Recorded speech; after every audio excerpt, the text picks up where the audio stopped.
Hello friends, in this video we are going to see how the concept of matter waves goes hand in hand with the Bohr's postulate. So we know there is a nucleus in atom at the center of the atom and electrons are revolving around the nucleus in certain orbits. So these orbits are not continuous, these are discrete orbits. So if this is R1, then here will be R2. So this is R2. Then electrons cannot be in between these two orbits like that. So Bohr said that these are some discrete orbit.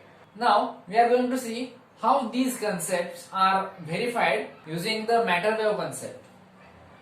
So we know lambda is equal to h upon p is the de Broglie wavelength of an electron or any moving particle. So in this case we are concerning only with the electron. So this is the wavelength of an electron revolving around this nucleus. So what will happen? This electron is not just a particle, this is the wave. So the wavelength must be fitted into this circumference of the orbital. So suppose this is certain kind of wave. Suppose this is one wave, this is another wave, and this is another wave. So here three wavelengths are fitting in this circumference. So for this case we can write 3 lambda is equal to 2 pi r circumference. Now what will happen if these are not fitting into this circumference? I will draw it here. Suppose this positive nucleus and this is circumference of the orbit, or this is the orbit, and suppose I am starting here and now I ended up here. So the initial point and the end point is not matching. Then what will happen? This wavelength is also getting shifted, right? So we cannot say this is the perfect orbital in which electron can be there because of the wave particle duality and the matter wave concept. So what we can get, for any orbit to be valid, the circumference of that orbit must be integral multiple of the wavelength, right? So it may be 1 lambda, 2 lambda, 3 lambda, 4 lambda, but the initial point must be matched with the final point of the number of or the combination of wavelengths. I will rough this. What we will get is n lambda. N can be anything. So generally we will call this as principal quantum number.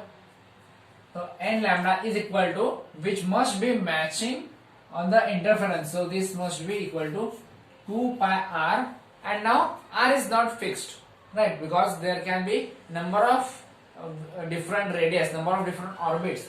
So I will substitute n here also. Now we have studied Bohr's postulate that the angular momentum mvr of the electron is directly proportional or is equal to integral multiple of h cross, that is reduced Planck constant. So we will check whether this condition is getting satisfied using the wave matter concept or matter wave concept.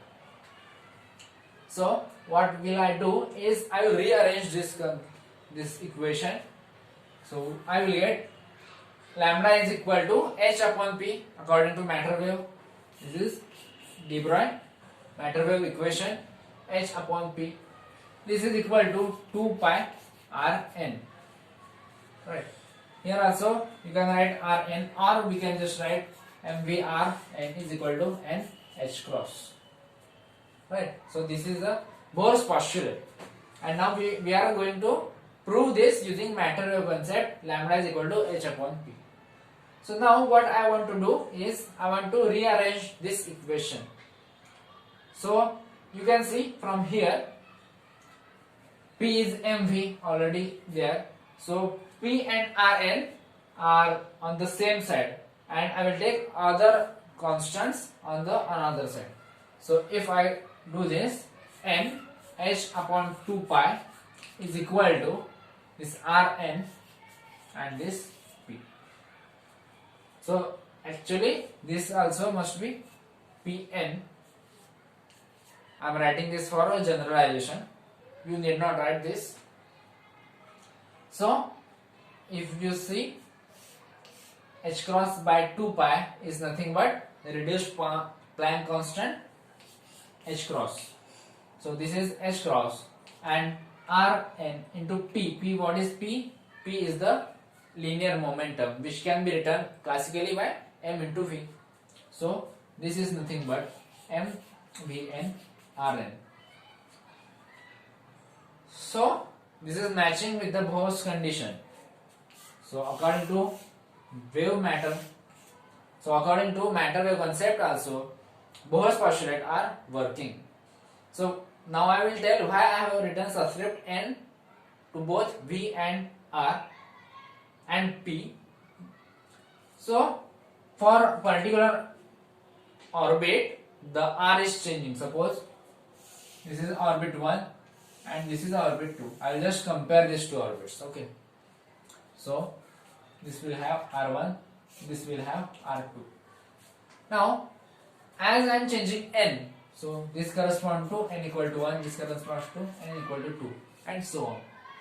So as this n is changing, R is changing, and in Bohr's theory you have also seen that velocity of the electron in this particular orbit is also going to change. So it depends on n, what is the principal quantum number, and that's why I have written this specifically Vn. And to write this specifically Vn, I have written Pn, because the linear momentum will also get specified by this n, that is principal quantum number. And so we have proved this Bohr's postulate using matter wave concept.